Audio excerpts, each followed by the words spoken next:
صحابہ سلف کی زندگی میں یہ بات تھی، جو بات کانوں میں پڑتی اللہ رسول کا جو حکم سنتے تھے اس کو فوراً اپنی زندگی میں لے کر آتے تھے۔ اللہ تعالیٰ نے اسی وجہ سے ان لوگوں کو عزتیں عطا فرمائی تھی۔ امام یزید بن ہارون رحمۃ اللہ علیہ صفت الصفوہ میں ان کا واقعہ ہے۔ ان کی آنکھیں بڑی خوبصورت تھیں لیکن اللہ کے سامنے روتے رہتے تھے۔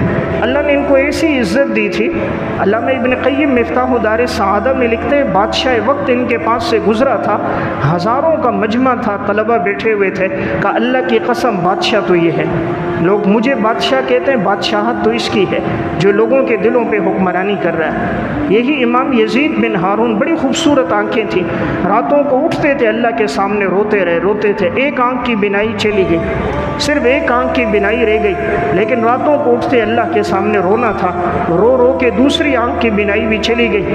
کسی نے پوچھا یہ کیا ہوا، خاموش رہے۔ ان کے شاگرد نے کہا کہ رات کے رونے کی وجہ سے ان کی آنکھوں کی بینائی چلی گئی۔ اللہ کے سامنے رونا تھا، اللہ نے پھر معاشرے میں ایسی عزت دی تھی، اس دور میں ان سے بڑھ کر اہل علم میں، عوام میں محبوب اور مقبول انسان کوئی نہیں تھا۔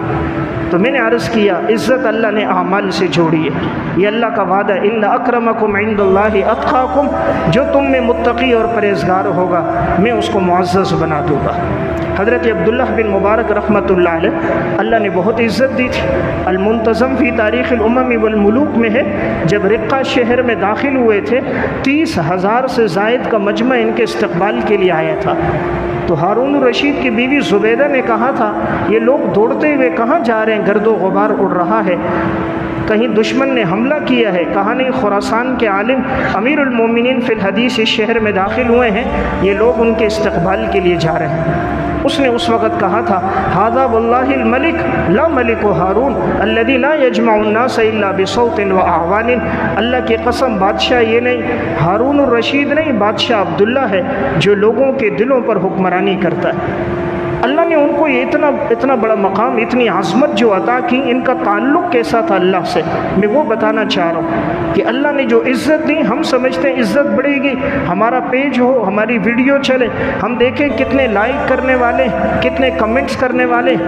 ہم نے عزت کو ٹک ٹاک سے سمجھا، ہم نے عزت کو موبائل سے سمجھا، حسن و جمال سے، دولت سے، گاڑی سے، عہدے اور منصب سے۔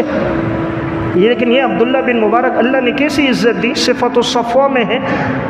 ان کے دور کے ایک معاصر عالم کہتے ہیں، میں سوچنے لگا عبداللہ بن مبارک کو اللہ نے اتنی عزت دی ہے، حالانکہ نماز یہ پڑھتے ہیں ہم بھی پڑھتے، روزے یہ رکھتے ہم بھی رکھتے، حج یہ کرتے ہم بھی کرتے، تلاوت یہ کرتے ہم بھی کرتے، لیکن